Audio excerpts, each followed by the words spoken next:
Hey everyone, it's time for some more Monster Hunter, and today we are going to be wrapping up the 2-star quests.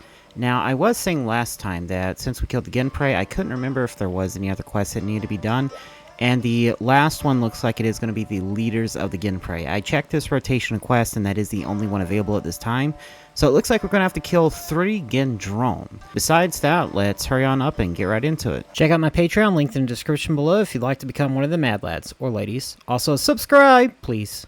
Also, if you would like to join me in these hunts, check out my Discord in the description below. Almost every time I go do these hunts in multiplayer, I do let everyone with the Monster Hunter role know. Alright, it looks like nobody wants to join this time, but I'm not too worried about because it is only the Gendrome. So I'm just going to make sure, alright, I got at least one cool drink, and we shouldn't need too many more besides that. So let's just go ahead and hop on in and get rid of them.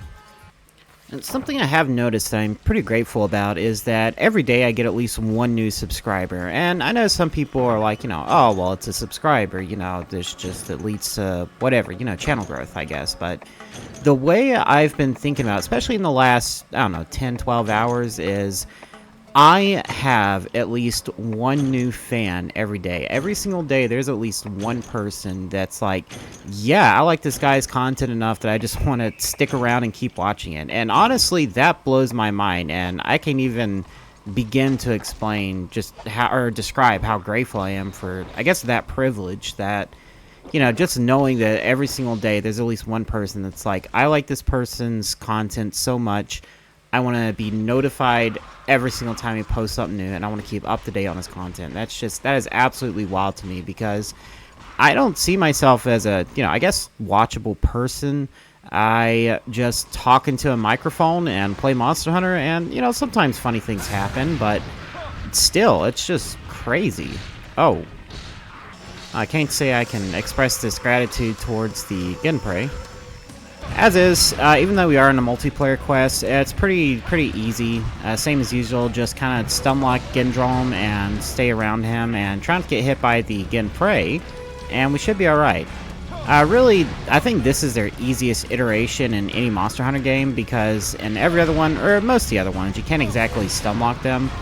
But at the same time, the difficulty of these quests comes from them hunting in packs. Now, something I am surprised about is the amount of damage Gendrome is doing. Christ.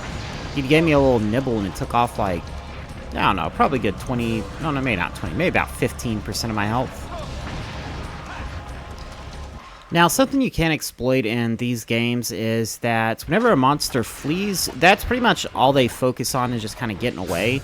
So, it's only for a short period of time, but whenever you transition, or whenever they go to transition into another zone, they're just kind of locked in on getting out of the area. So 9 times out of 10, you can actually exploit a monster that's trying to flee, because if you can stunlock them, then they won't be able to get away, and you can just get a whole bunch of free damage in without them retaliating. Of course, again, they are trying to get away, so that is something you have to be mindful of when you're trying to chase them down. But take the Gendrome here, for example. He was trying to get away just a moment ago, and I was able to hit him a couple of times for free, because he was stunlocked. Basically, I sent him flying a couple of times, and he wasn't able to really retaliate because he was trying to get away. Of course, I definitely won't be able to carve the Gendrome as long as the Genprey are here getting in the way, so I do have to try to get rid of them. Oh, and if you saw again, that one Genprey actually got cut in half in the air because I killed him while he was in the air with a slashing weapon, so that's a neat little thing. With all of them dead, though, I can see if I can get a Gendrome head. I actually want to see if I can get a Gendrome head. I can't remember if it's just a Velocidrome that does it, or if a Gendrome has a head you can get from them, but either way, it would be interesting to see if the Gendrome does have a head. Well, I mean, obviously it has a head, just a head you can carve off. I know whetstones and mini whetstones seem like they're just kind of doing the same thing, where it's like, oh, well, the mini whetstone sharpens slightly more.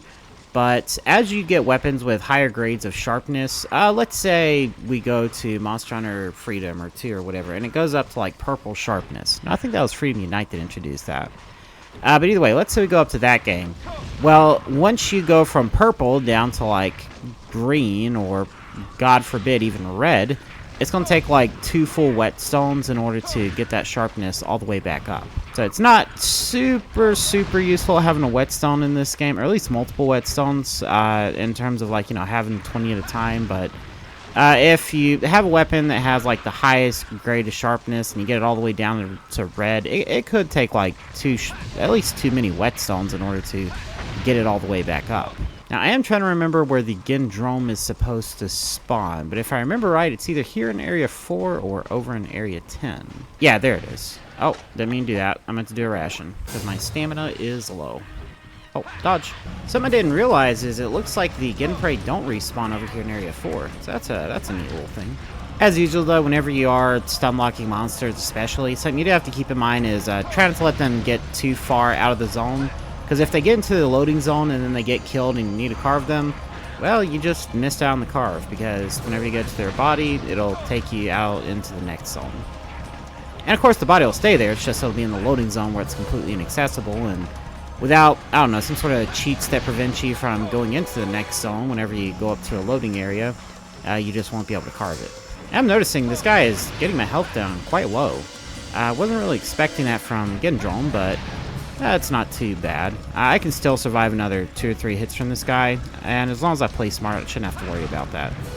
Of course, that there wasn't playing smart. That was getting greedy. As usual with the greatsword, though, it is a good idea to try to hit it with the middle of the weapon, because that's like the sweet spot. And I was trying to sheath my weapon, but it wasn't letting me. Now, of course, there are a bunch of Genprey here, so they're going to get in the way.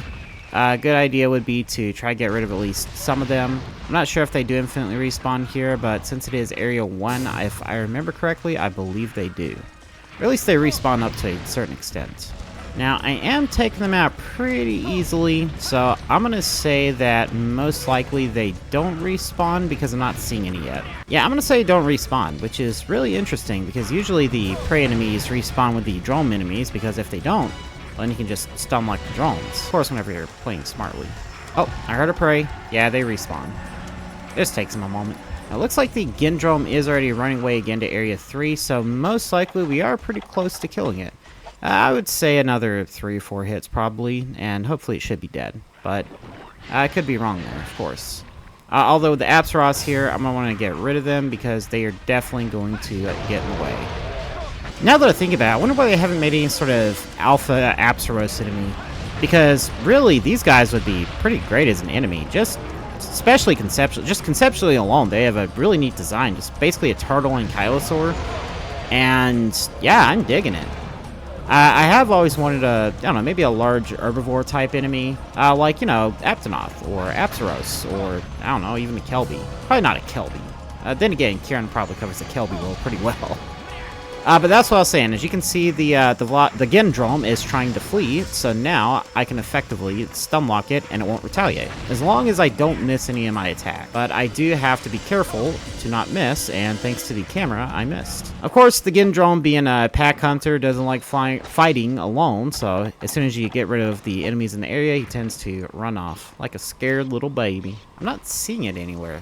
That's actually surprising. I'm going to check around because the Gendrome should be nearby somewhere. Because I see plenty of Genprey over here. But the Gendrome, I know I saw it go in this direction, but I don't know where it could be. Oh, there it is. Yep, that is 2 down and 1 left to go. I think the most annoying parts of these quests are just waiting for the enemy to respawn, because then it's like, you know, hey, what are you supposed to do in your free time? I mean, yeah, you can sharpen, use a ration and all that, but I think it takes like a full good couple of minutes for the next one to show up. Then again, I don't remember exactly where they respawn, but I'm going to check Area 10 and guess it's there.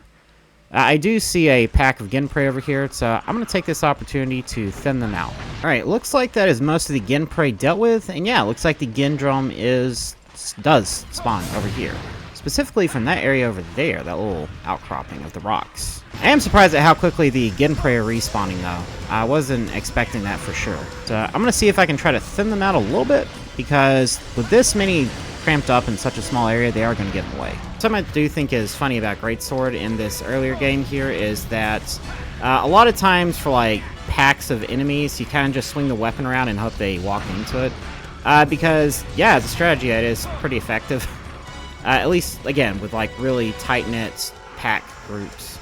Now, again, you do have to be careful about getting paralyzed, because if you do, they can get some free damage in.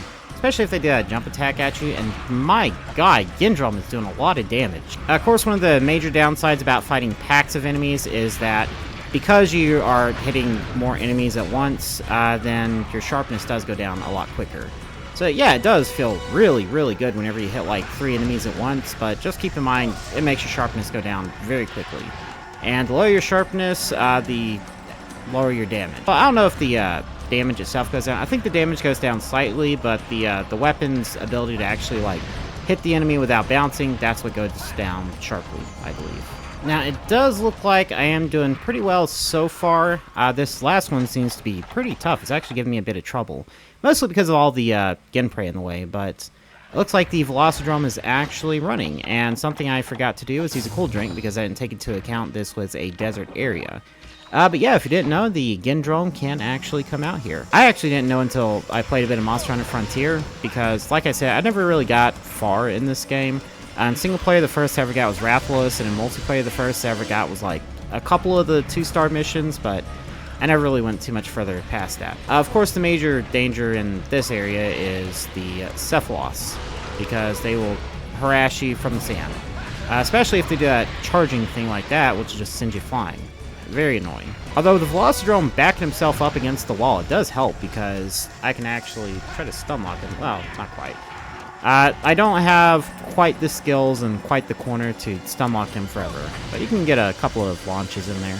Although it does look like he is running. Unfortunately, he is a little faster than me, so I'm not able to catch up to him. And with all the Genprey going to be here, yeah, it's going to be difficult. But all you can really do is just try to launch him as much as you can, and try not to let the Genprey stop you. Oh, like that. Yep. And that's what I was saying about the paralysis. A lot of free damage.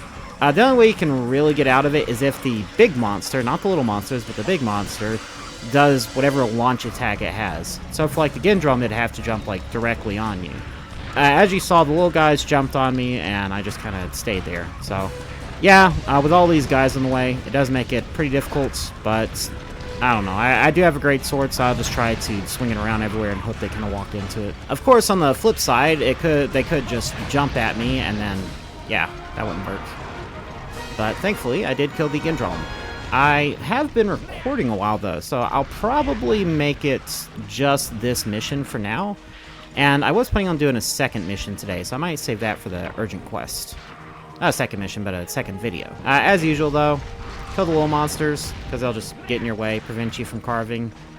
So I am going to take care of these guys and see what I can carve. I could be wrong, and I probably am, because looking at how quickly that body disappeared, I probably got to it right in time, but it feels like in multiplayer you have ever so slightly longer to actually carve the small monsters before they disappear and say, you know, nothing could be carved off or something like that. Now that I think about it, it doesn't look like anybody's really online right now as well, which is surprising. Usually these lobbies have at least a couple of people in them, but I could be wrong. Maybe they're just on a mission. It really is for reasons like this that I am becoming a content creator and trying to get so many people into Monster Hunter. Oh, wait. Huh. Oh, so maybe I'm just not a high enough HR rank. Let me actually double check. So I believe you can come over here and check your playlist. No, not play. Oh, there are a couple of people online. Let's see. Status settings. No. Status? Oh, okay. Alright. So basically I gotta do like one more mission and I can get to the urgent quest. So let me check the event quest. Gathering Forston Hills? Well, I won't be doing that one. Let me see what I can do in the meantime. I think I'm going to do something pretty easy, pretty simple. Since we already did the Genprey Lords, let's do the Velociprey Lords again. Might as well. Thankfully, I know exactly where they're going to spawn. The Velocidrome do spawn in Area 10 usually, and then they come out to Area 3 where they spend most of their time. So as long as I make a dash to Area 10, I should at the very least meet up with the Velociprey by Area 3.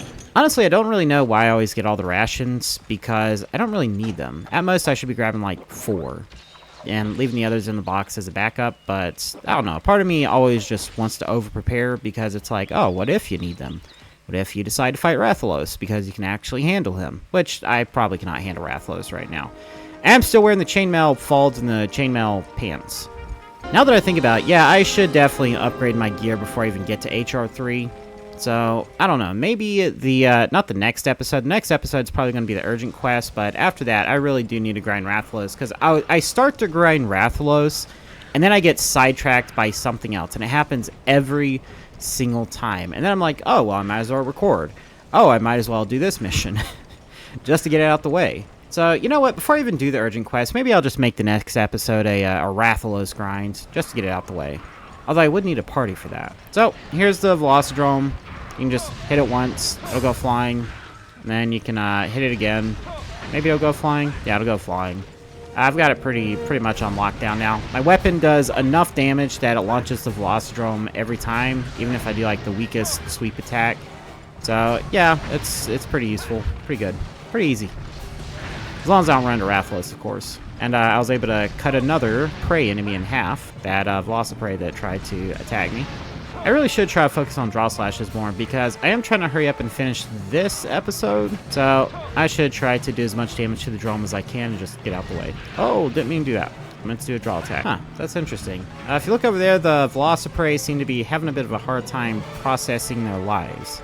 They're attacking a wall. Alright, so this is the part where it gets kind of annoying, because you got the bushes and you got a tight space and you got a whole bunch of Velociprey that just want to eat your butt.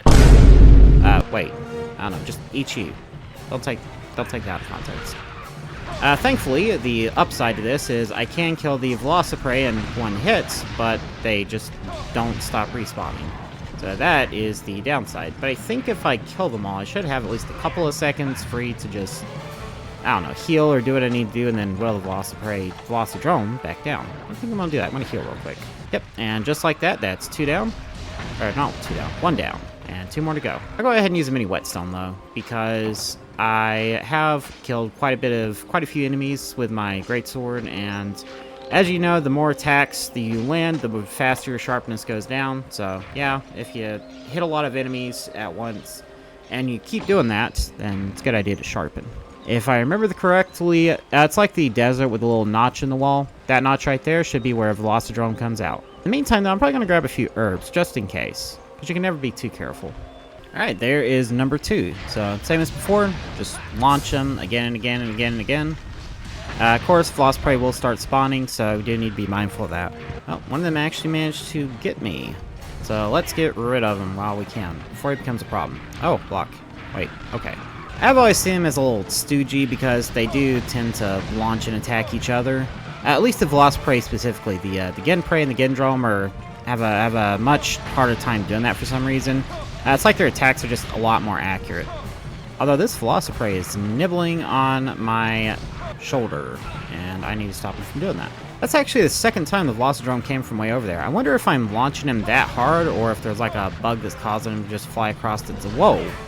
Yeah, I think it's a bug. He's bugging out a little bit. Oh, okay.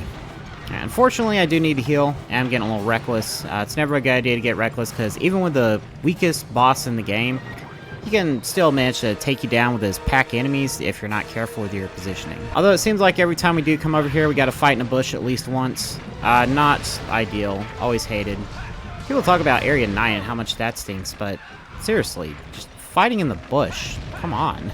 Although, is that the drone? That's the Velociprey. Weird. So I guess the Velocidrome managed to slip away without me noticing. I did see a Velociprey run this way, so I'm just gonna assume he's over here. Also because they're not able to go to Area 8. Like, they are not coded to go to Area 8, so they should never go to Area 8. Yep, there's the Velocidrome. Also, there's the Rathalos. Hopefully, we can take care of the Velocidrome without the Rathalos getting in the way. I'm a little concerned, though, because it seems like the Rathalos is facing this way, and as soon as he notices me, things could get bad. Alright, it looks like the Rathalos is flying away right as we finish off the Velocidrome. So let's go ahead and carve him and see if we can get the last one whittled down. Alright, there he is. Now I just gotta finish this up. Of course, the Velociprey are gonna start spawning again quite heavily, and they won't stop spawning until the Velocidrome is dead. So the quicker we kill this guy, the quicker we can stop being harassed by his Velociprey. My goodness. Whoa, wait. Call me crazy, but did I just see that Velocidrome literally jump across the entire zone? Dude, what? That is wild. Looks like the Velocidrome is running away, so let's chase him back down to Area 3 and wrap this up. Same plan as usual applies, just stunlock him. Once he gets too far into the loading zone, just wait for him to come back to me and whittle down the Velociprey in the meantime. Although whenever the AI bug does happen where he just kind of stands there and stares off into space and tries to rethink his life decisions, that does become a bit problematic because, of course, it does waste your time. And with these being timed missions, that is not good. Although I'm not really worried about running out of time for Velocidrome, even if there's 3 of them. Of course, not unless the Rathalos gets involved and then camps in the one spot the Velocidrome is in, in which case I'd have to just have the Rathalos kill him. Either way, that won't be necessary because we got this done and we are good to go. I actually forgot you had to do a bit of grinding to progress, and I think that's pretty smart for people who, like me, who are doing all the quests. Let's say you do all the 2-star quests, and then it's like, oh, but you still have to do a couple more quests because you got to grind HR points. I think that's a pretty smart, pretty fair way of introducing it, because, you know, you do the HR1 quest, you can just kind of rush through them, but the HR2 quest, you know, that's where you find Diablos and Rathalos just kind of hanging around in the map. Speaking of Rathalos, but then you get to HR3, and it's like, and the reason why I want you to grind is because it's like, oh, well, you actually got to fight Diablos and Rathalos and stuff like that in this level now. So, yeah, maybe be careful. Although I do think it's funny that the Rathalos doesn't aggro on you if the quest completed thing does come up. Unless he was going to aggro on me, but he was just kind of doing his idle thing where he hasn't noticed me yet. Just like that, I'm a bounty hunter. Alright, and I'm going to call it for now. And if you want to see more content like this, subscribe to my channel. Also, if you want to support the future of the channel, check out my Patreon, linked in the description below. That way, I can finally get me a set of Rathalos armor. Bye now.